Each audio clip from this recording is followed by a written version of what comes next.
जय हिंद। मैं एमडी अली। आप सभी इस वीडियो में जानेंगे रविंद्रनाथ टैगोर जी का जन्म कब और कहाँ हुआ था, आज़ादी की लड़ाई में उनका क्या योगदान था, महात्मा गांधी जी ने उनको क्या नाम से उपाधि दिए थे, उनको नोबेल पुरस्कार कब मिला था। ग्रेगोरियन कैलेंडर के अनुसार रविंद्रनाथ टैगोर का जन्म 7 मई 1861 को कोलकाता में हुआ था। हालांकि रविंद्रनाथ टैगोर की जयंती बंगाली कैलेंडर के अनुसार मनाई जाती है। यह बंगाली महीने के बोईसाख के 25वें दिन आता है।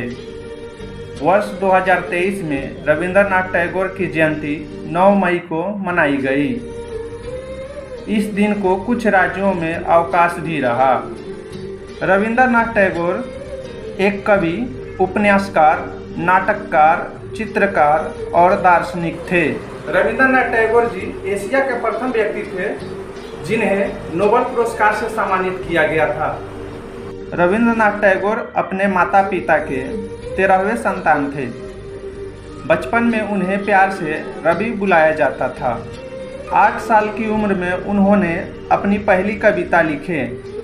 16 साल की उम्र में उन्होंने कहानियाँ और नाटक लिखना शुरू कर दिए थे। अपने जीवन में 1000 से अधिक कविताएं लिखे हैं, 8 उपन्यास, 8 कहानी और विभिन्न विषयों पर अनेक लेख लिखे हैं। इतना ही नहीं, रविंद्रनाथ टैगोर संगीत प्रेमी थे और उन्होंने अपने जीवन में 2000 से अधिक गीतों की रचना की थी। रविंद्रनाथ टैगोर द्वारा लिखे गए 2 गीत आज भारत और बांग्लादेश के राष्ट्रगान हैं। भारत के राष्ट्रगान जन गण मन। 51 वर्षों तक उनकी सारी उपलब्धियां और सफलताएं केवल कोलकाता के आसपास के क्षेत्रों तक सीमित रहा। 51 वर्ष के उम्र में वे अपने बेटे के साथ इंग्लैंड जा रहे थे। समुद्री मार्ग से भारत से इंग्लैंड जाते समय उन्होंने कविता संग्रह गीतांजलि का अनुवाद इंग्लिश में किया। गीतांजलि का अनुवाद करने के पीछे उनका कोई उद्देश्य नहीं था। वो केवल समय काटने के लिए गीतांजलि का अनुवाद इंग्लिश में किया। उन्होंने एक नोटबुक में गीतांजलि का इंग्लिश में अनुवाद किया। जहाज से उतरते समय उनका पुत्र सूटकेस भूल गया जिसमें वह नोटबुक रखी थी। ऐसे ऐतिहासिक कृति के नियति में किसी बंद सूटकेस में लुप्त होना नहीं लिखा था। वह सूटकेस जिस व्यक्ति को मिला उसने खुद उस सूटकेस को रविंद्रनाथ टैगोर तक अगले दिन ही पहुंचा दिया। लंदन में रविंद्रनाथ टैगोर के अंग्रेज मित्र रोथेस्टिंग को जब यह पता चला कि गीतांजलि को खुद रविंद्रनाथ टैगोर ने अनुवादित किया है तो उन्होंने उसे पढ़ने की इच्छा जाहिर की। गीतांजलि पढ़ने के बाद रोथेस्टिन उस पर फिदा हो गए। उन्होंने अपने मित्र W.B. ईस्ट को गीतांजलि के बारे में बताया और वही नोटबुक उन्हें भी पढ़ने के लिए दिए। उसके बाद जो हुआ इतिहास है। W.B. ईस्ट ने खुद गीतांजलि के अंग्रेजी के मूल का संस्करण का प्रस्तावना लिखा। सितंबर 1912 में गीतांजलि के अंग्रेजी अनुवाद की कुछ सीमित प्रतियां इंडिया सोसाइटी के सहयोग से प्रकाशित की गई। लंदन की साहित्य गलियारों में इस किताब की खूब सराहना हुई। गीतांजलि के प्रकाशित होने के 1 साल बाद 1913 ईस्वी में रविंद्रनाथ टैगोर जी को नोबेल पुरस्कार से सम्मानित किया गया। महात्मा गांधी ने रविंद्रनाथ टैगोर को गुरुदेव की उपाधि दी थी। रविंद्रनाथ टैगोर के अनमोल विचार है।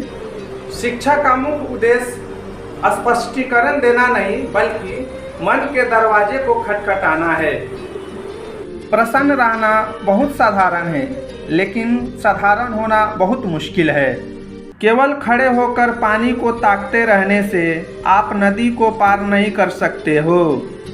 यदि आप सभी गलतियों के लिए दरवाजे बंद कर देंगे तो सच बाहर रह जाएगा। आज़ादी की लड़ाई में रविंद्रनाथ टैगोर जी का योगदान। आज़ादी से जुड़े सभी आंदोलन को रविंद्रनाथ टैगोर जी का पूर्ण समर्थन था, लेकिन देशभक्ति को लेकर उनके मन में कुछ संदेह भी थे। रविंद्रनाथ टैगोर मानते थे कि देशभक्ति चारदीवारी से बाहर विचारों से जुड़ने की आज़ादी से हमें रोकती है। रविंद्रनाथ टैगोर जी अपने लेखन में देशभक्ति की आलोचना करते नजर आते थे। 1908 में वैज्ञानिक जगदीश चंद्र बोस की पत्नी अबला बोस की एक आलोचना का जवाब देते हुए उन्होंने अपना रुख साफ कर दिया था। रविंद्रनाथ टैगोर ने लिखा कि देशभक्ति हमारा आखिरी आध्यात्मिक सहारा नहीं बन सकता, मेरा आसरा मानवता है। मैं हीरे के दाम में ग्लास नहीं खरीदूंगा। जब तक मैं जिंदा हूँ, मानवता के ऊपर देशभक्ति की जीत नहीं होने दूंगा।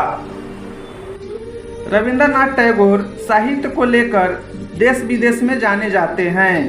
रविंद्रनाथ टैगोर जी को 1913 ईस्वी में नोबेल पुरस्कार से सम्मानित किया गया। रविंद्रनाथ टैगोर इकलौते ऐसे भारतीय साहित्यकार थे जिन्हें उनकी रचनाओं के लिए नोबेल पुरस्कार से सम्मानित किया गया। 7 मई 1861 ईस्वी को कोलकाता में जन्म हुआ और 7 अगस्त 1941 ईस्वी को गुरुदेव रविंद्रनाथ टैगोर जी का निधन हो गया।